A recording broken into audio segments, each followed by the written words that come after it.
What's up, people? Chad here, and let's see, I'm on day 27 of juice and day 24 of master cleanse. Not really feeling all that great today. Had a headache all night and just kind of want to curl up and go to bed, but life goes on, so let's roll with the video. Today I want to discuss transitioning into a fruit and vegetable based diet.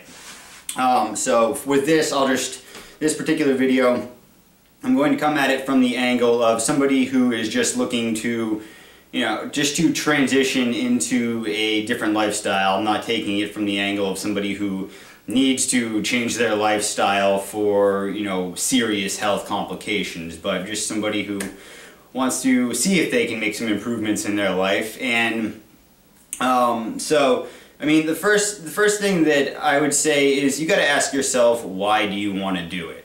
And really, with this, I would say sit down. Sit down in a quiet area and turn everything off so your phone's not going off, you don't have a computer on, your iPod isn't plugged in, and truly ask yourself why you want to do these things. So, and this can go for many aspects of life, but so why do I want to change over to a fruit and vegetable based diet? Why does this make sense to me? Why is this calling coming from within me? And you know what? Write it down. And if it helps you out even more, you can write it down as just some points. And if it helps you out even more, go back and watch my video about making a declaration to yourself. And you can put it within that. And just kind of be sure to read it every day. With my declaration that I made, I read it 3 times a day, every single day, come hell or high water. So sometimes it's not always at the exact times during the day that I want to, but regardless, it gets read, and it helps me to continue on with the various things that I wish to do in my life. So, okay, so let's say that you figured out why you want to do it. You've got it all solidified, it's down on paper. Now where to start? I wouldn't worry about percentages and all that other stuff, regardless of where you are. Does it really matter if you're 100%? Is it really going to, in my opinion, shorten your life if you're eating a little bit of rice here and there, if you're, doing whatever in a small quantity? No. I personally, I go for there's good, there's better, and there's best. In my opinion, fruits and vegetables are the best, so I stick with that, and I stick with them in their raw form. At times when I have eaten, when I do eat cooked food, which isn't, well, it's definitely not happening now because of the juice, but when I have done it in the past, it's, I don't go on benders. I'll eat a sweet potato, or I don't even remember the last time I had rice, but I'll have, sweet potatoes or cooked beets. They're kind of appealing to me. Cooked beets like on a salad. But you know what, when I personally eat those things, I don't feel good afterwards. And I'm talking even in small quantities. But you know what, I will tell you, that's not everybody's deal. I've heard people who have, followed 80-10-10 for 1 or 2 years, and then they go back to eating a cooked plant-based diet and they say they feel fine. And so you have to roll with what your body is telling you, and see, this is your body versus your mind. If you're truly eating something and you can tell that it's not doing right by you, regardless of what it is, I don't care if it's a bowl of rice or a slice of pizza, if you don't feel good with it, then it's probably a good idea to change some things up. Now, when you do transition into a higher fruit and vegetable based diet, you will go through detox symptoms, and those things don't always, it can take a while for things to go away, and some funky stuff with your body can happen. You can have, because of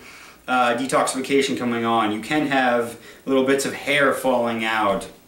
You can, get aches in your mouth, and I continuously hear things about people with dental issues, and it's being attributed to the consumption of fruit and vegetables.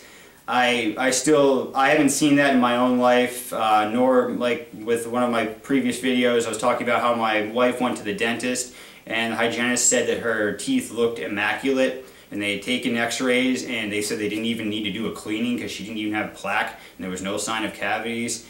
My mouth was a pile of garbage and it does still need some work, but my gums, when I went raw and spent some time on that, my gums stopped bleeding, my teeth stopped aching, and yeah, I've eaten a lot of dates and things like that. So that's just my, that's anecdotal, but that's my experience. So, okay, back to not worrying about percentages. And if you wake up in the morning and the only thing that you can do that is quote-unquote raw for the day is just have a jar of orange juice or something like that, then do that. But within your writing things down, set a little bit of a plan, kind of a little bit of a guideline, and this is something that's making sense for you. It doesn't matter if it doesn't make sense to other people. So what do you want to accomplish? And this could be any sort of lifestyle change that you want to make, that you're trying to do something to bring, more joy into your life or bring more balance into your life. You write it down, and if you start out, okay, this week, every week, I'm going to have a juice every morning instead of getting a bagel and a coffee. And the rest of the day, you eat sandwiches or whatever it is that you jive with, then that's good. But then try to bump it up a little bit. I mean, me personally, I could eat fruit. I could eat fruit from after breakfast and on. When I woke up in the morning, for whatever reason, I needed oatmeal. I loved plain oatmeal with salted Teddy peanut butter. That stuff, Teddy peanut butter. I'm sure you know what I'm talking about. Put a big blob of that on oatmeal. And for the first couple weeks that I was trying to transition over, I just could not get around that. It was almost like a drug to me. And yeah, I do know that grains do have some mild opiate qualities, but I think this was more of the sedation feeling in my stomach. But I would actually wake up and be like, okay, I'm going to have bananas. And then instead I would run off to the grocery store and buy oatmeal because I needed to have oatmeal. But, I worked my way past that because I was doing this with purpose. And I went into this too having fun. I had already been eating what would be considered a vegan diet for a little while. And I learned of this raw thing, and I said, I just want to see if I can do it. Kind of like what I'm doing with the juice. I just want to see what happens. And, the amount of time that I stuck with it compounded, and it turned into a complete lifestyle change that helped me out immensely. So, I guess that's what I'll cover with that. I mean, just the biggest thing is don't beat yourself up. It's a lifestyle change. Have fun with it. Don't worry about percentages. Don't think that if you're not 100% raw, you're going to get some horrible disease and die. And this is coming from somebody who I guess you could consider 100% raw. Just chill out.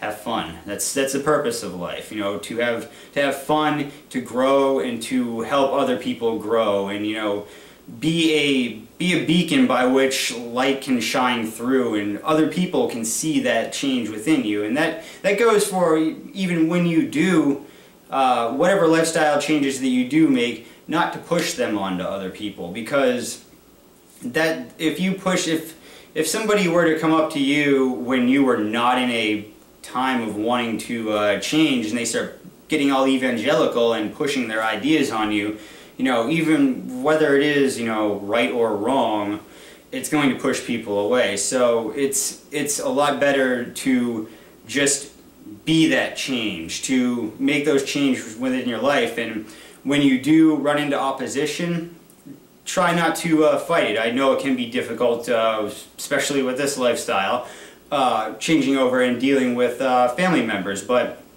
in a lot of cases, you have to realize every single person on this planet, we all are going through our own crap.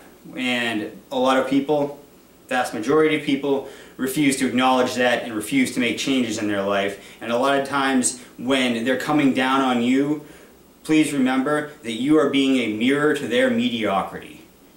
they can look at you and they can see that you're changing, and they can see what they are not doing in their own life. So have compassion for that, but at the same time, stand up for yourself and be strong. There's no reason to be a bully, but just, you know, find that middle path, that peaceful path, and like I said, be that light. Okay, so that's it for today. Subscribe to my videos, like, comment, share. Yeah, definitely send me questions. Send me questions, because I'll sit here. I can't say I'll sit here all day. I have to go to work at some point, but I'll make plenty of videos. So go out there, have fun, guys. See you later.